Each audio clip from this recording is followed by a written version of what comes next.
Hello friends, कैसे हैं आप सब लोग। आई होप आप सब ठीक होंगे।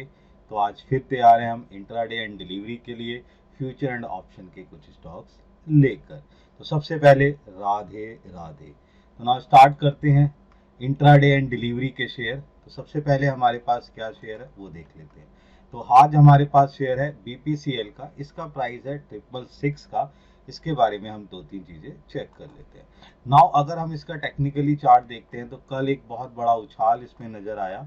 जिस तरीके से इसने टेक्निकली चार्ट के 13 ईएमआई के नीचे लेते हुए, लेकिन एज पर इलेक्शन जो है, जिस तरीके से चुनाव के जो एग्जिट पोल है वो उस तरीके के बिहार पर इसने कल एक बहुत अच्छा उछाल मारा। सही है जी, जिसके बिहार पर हम ये कह सकते हैं कि इसकी जो चीज़ें हैं ये बहुत ही अच्छी बेटर पोजीशन दिखा रही है। जिसके बिहार पर हमने इसका जो टारगेट लिया है वो 700 का टारगेट लिया है आज का। और दूसरी बात क्या है कि इसकी जो फंडामेंटली रेशियोज में मैंने चीज़ें बाकी पढ़ रहा था, तो वो भी कुछ बेटर पोजीशंस में जाके हमें नजर आ रही है, कुछ एग्रीमेंट्स इसको होते हुए नजर आ रहे हैं। तो आज का जो टारगेट है वो हमारे पास क्या रहेगा, 700 का टारगेट रहेगा, जिसपे ये पोजीशन नजर आती सकती है। यहाँ पर हम डिप के भी यहाँ पर स्टॉप लॉस लेके चल रहे हैं 645 का। एक्शन हमारा क्या रहेगा, बाय का एक्शन रहेगा। इस पे एक नजर बना के चल सकते हैं। नेक्स्ट हमारे पास जो शेयर है वो आईसीआईसीआई बैंक का है। बेटे आज बैंक सेक्टर्स पे बड़ा ही ध्यान रखना है। कल भी बैंक सेक्टर बहुत अच्छे उछाल पे थे। आज भी बैंक सेक्टर पे बहुत ही अच्छा उछाल होने के चांसेस बन सकते हैं। तो इस पे प्राइस जो है हमारा चल रहा है 1160 का प्राइस है। इसके बिहाफ पर अगर हम पोजीशंस देखने की कोशिश करें तो यहाँ पर अगर हम ध्यान से देखते हैं तो टेक्निकली चार्ट के बिहाफ पर 13 ईएमआई के ऊपर ये पोजीशन लेता हुआ चला गया। जिसके बिहाफ पे इसने 1160 का कल जो है बंद करा है अपना पोजीशन। और उसके बिहाफ पर अगर आप ध्यान से देखें उसने टच करा था 1174 के पोजीशंस पर। जिसके बिहाफ पर ये पोजीशंस हमें बेटर पोजीशंस नजर आ रही है।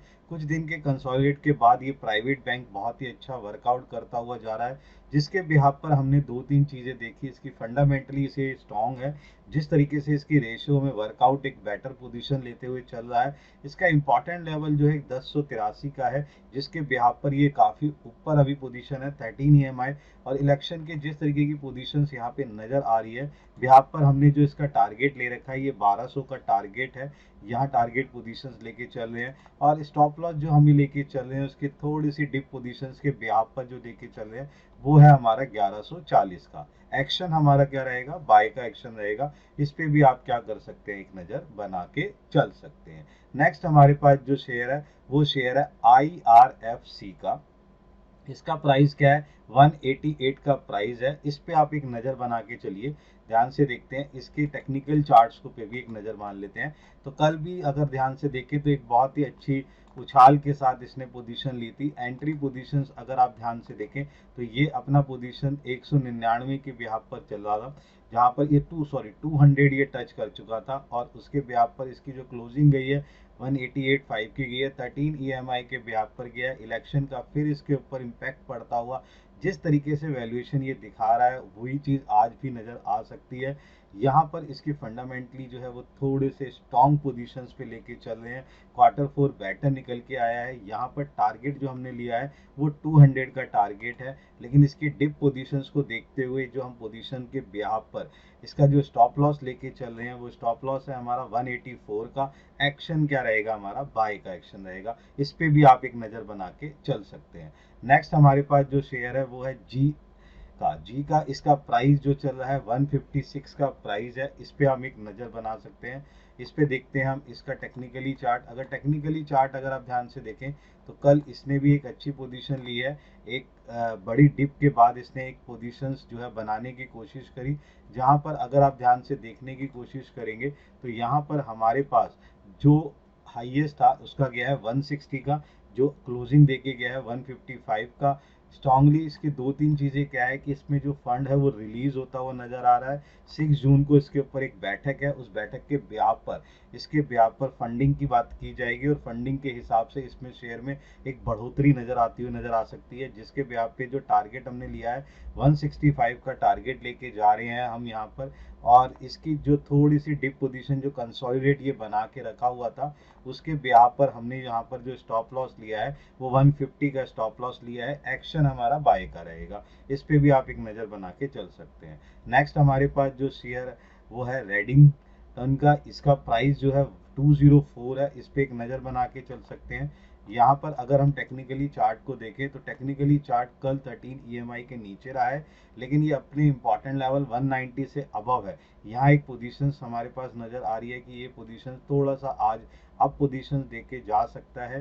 फंडामेंटली ये थोड़ा सा स्ट्रॉन्ग है। डिविडेंड की वर्कआउट होते हुए इसके बिहाफ पर इस पे वर्किंग जो चल रही है वो पोजीशंस आपको नज़र आ सकती है। इसके बिहाफ पर हमने इसका जो टारगेट लिया है वो 215 का टारगेट है, जो आसानी से अचीव होता हुआ नज़र आ सकता है। इसके बिहाफ पर दो चीज़ें क्या है, इसका ROCE में जो चेंजेस आया है और PE रेशियो में जो बदलाव आया है उसके बिहाफ पर इसमें वर्कआउट होता हुआ नज़र आ सकता है।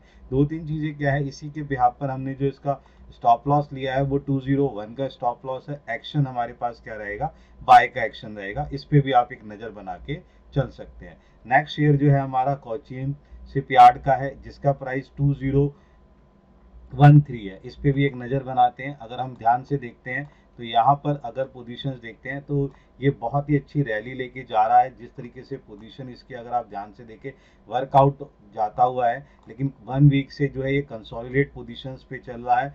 कल इसकी एक अच्छी उछाल के बाद भी इसने जो है 2013 पर जो है अपना स्टॉप दिया है। इसकी जो फंडामेंटली है वो बहुत ही अच्छा है। क्वार्टरली कैपिटल जो एम्प्लॉयड है वो बेटर निकलता हुआ आ रहा है।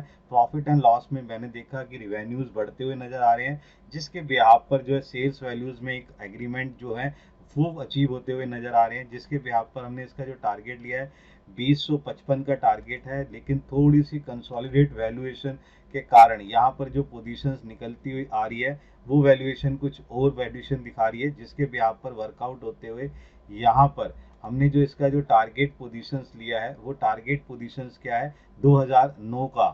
सही है जी। इसका जो स्टॉप लॉस है वो ले रखा है। एक्शन हमारा बाय का रहेगा। इस पे भी आप एक नज़र बना के चल सकते हैं। नेक्स्ट हमारे पास जो शेयर है वो शेयर है ITC का। इसका प्राइस है 430 का। इस पे एक नज़र बना के चलते हैं। अगर हम ध्यान से देखें तो इसके अंदर भी एक पोजीशंस क्या नज़र आ रही है, एक बहुत बड़ी रैली जो डाउन ट्रेंड के अंदर थी वो कल टूटती हुई नजर आई है, जिसके बिहाफ पर इसने ITC ने अपना जो पोजीशंस है वो बेटर बनाया है। यहाँ पर इसकी जो ओपनिंग थी वो रही आपकी 434 की, लेकिन थोड़ा सा डिप देते हुए 429 पे ये बंद हुआ है। आज भी इसकी पोजीशन में थोड़ा सा आप पोजीशन देख सकते हैं, जिसके बिहाफ पर जो 13 EMI है ये इसके ऊपर की पोजीशन लेके चल रहा है। 421 का जो इसका जो इम्पोर्टेंट लेवल है ये उसके ऊपर पोजीशंस बनाता हुआ नजर आ रहा है, जिसके ब्याह पर हम ये कह सकते हैं कि इसके अंदर जो टारगेट है हमारा 440 का है, जो आसानी से अचीव होता हुआ नजर आ सकता है। लेकिन इसकी जो डाउन ट्रेंड है उसकी पोजीशंस को देखते हुए हमने जो इसका स्टॉप लॉस लिया है 428 का स्टॉप लॉस है। एक्शन हमारा क्या रहेगा, बाय का एक्शन रहेगा। इस पे भी आप एक नज़र बना के चल सकते हैं, पोजीशंस ले सकते हैं। नेक्स्ट हमारे पास है RVNL का। इसका प्राइस है 404 का। इस पे अगर हम एक नज़र बनाएं तो उस पे पोजीशन देखने की कोशिश करें। कल ये बहुत बेटर पोजीशंस में गया। 425 के बिहाफ पर इसने जो है एक ओपनिंग ली और 404 के बिहाफ पर यहाँ पर इसने क्लोजिंग दे रखा है। और अगर हम ध्यान से देखें तो एक अच्छा ट्रेंड पोजीशन पे दे रखा है। इलेक्शन पोजीशंस के बिहाफ पर इसकी वैल्यूएशन बढ़ती हुई जा रही है।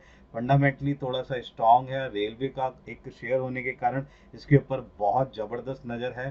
सही है जी। रेलवे और डिफेंस में आप एक नज़र बना के जा सकते हैं, बैंकिंग सेक्टर पे एक नज़र बना के जा सकते हैं, तो ये वहाँ पे वर्कआउट करता हुआ नज़र आ सकता है। इसलिए इसका जो टारगेट लिया है वो टारगेट 425 का टारगेट है।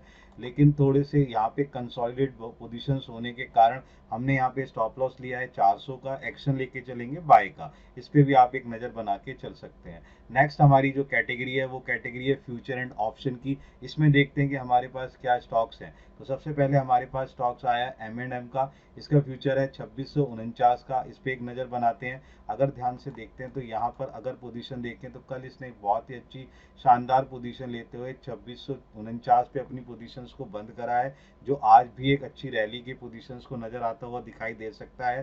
फंडामेंटली ये स्ट्रॉन्ग पोजीशन लेके चल रहा है। रेशियोज इसकी बेटर निकल के आ रही है, जिसके बिहाफ पर इसका जो टारगेट है वो क्या है 2705 का टारगेट हमने ले रखा है। लेकिन थोड़ा सा कंसोलिडेट पोजीशन और डाउन पोजीशन लास्ट वीक होने के कारण यहाँ पर जो पोजीशंस हम लेके चल रहे हैं अपनी स्टॉप लॉस की वो है हमारा 2625 का। एक्शन हमारा क्या रहेगा, बाय का रहेगा। इस पे भी आप एक नज़र बना के चल सकते हैं। नेक्स्ट हमारे पास जो शेयर है वो SBIN का फ्यूचर है। इसका प्राइस है 910 के बिहाफ पर। अगर हम ध्यान से इसकी पोजीशन देखें ध्यान से, तो यहाँ पर ये पोजीशन बहुत ही बेटर पोजीशन दे रहा है। कल इसने बहुत ही अच्छी रैली दी इलेक्शन के बिहाफ पर, ये आज भी अपनी पोजीशंस को लेके बेटर जा सकता है। 1000 से ऊपर की पोजीशंस ये आज ही अचीव करता हुआ नजर आ सकता है, जिसके बिहाफ पे हमने जो इसका टारगेट लिया है वो 1020 का ले रखे हैं, जिसके बिहाफ पर पोजीशन ये चलती हुई नजर आ रही है। और जहाँ पे अगर थोड़ा सा डिप लेके चलता है तो हमारा जो स्टॉप लॉस है वो स्टॉप लॉस क्या है, 900 का स्टॉप लॉस रहेगा। एक्शन हमारा क्या रहेगा, बाय का एक्शन रहेगा। इस पे भी आप एक नज़र बना के चल सकते हैं। नेक्स्ट हमारी कैटेगरी जो है वो ऑप्शन की कैटेगरी है। 650 का स्ट्राइक प्राइस होगा। एयू बैंक का है, सही है। इसके अंदर हम टारगेट लेके के चल रहे हैं 35 का। इसके अंदर अगर हम पोजीशन देखें तो कल इसने एक अपनी अच्छी पोजीशन होने के बावजूद थोड़ा सा डिप पोजीशन लिया है। जिस तरीके से इसका ट्रेंड नजर आ रहा है अभी भी ये थोड़ा सा पोजीशन आज के बिहाफ पर फंडामेंटली स्ट्रांग होने के कारण कुछ ना कुछ पोजीशंस बढ़ता हुआ नजर आ सकता है। यहाँ पर जो अपने पास इसने जो वैल्यूएशन ले रखी है उसके बिहाफ पे हमने जो स्टॉप लॉस लिया है वो स्टॉप लॉस 18 का है। एक्शन क्या रहेगा, बाय का रहेगा। ये कॉल का एक्शन रहेगा, इसके बिहाफ पे पोजीशन नजर आ सकती है। तो यहाँ आप कुछ पोजीशंस को इस तरीके से वर्कआउट कर सकते हैं। तो ये कुछ ऐसे स्टॉक्स और शेयर थे जिसपे आप अपनी पोजीशंस को ले सकते हैं और वैल्यूएशन ले सकते हैं। कल भी बहुत सारे प्रॉफिट अर्न हुए, सही है। हो सकता है आज भी आप अपनी पोजीशन को अगर लॉजिकली वर्कआउट करते हैं तो एक अच्छा प्रॉफिट लेके चल सकते हैं। देन इसी तरीके से हम मिलते रहेंगे सीरीज के अंदर। मिलते हैं नेक्स्ट सीरीज के अंदर। Good bye.